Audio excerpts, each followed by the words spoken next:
নমস্কাৰ এনপি ক্ৰিয়েশ্যনলৈ আপোনালোকক স্বাগতম জনাইছোঁ লগতে দীপাৱলীৰ হিয়া ভৰা শুভেচ্ছা যাচিলোঁ।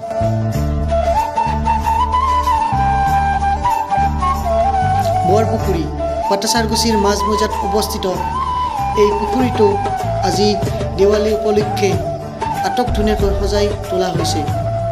আহক উপভোগ কৰোঁ বৰপুখুৰীৰ পাৰত উদযাপন কৰা পোহৰৰ এই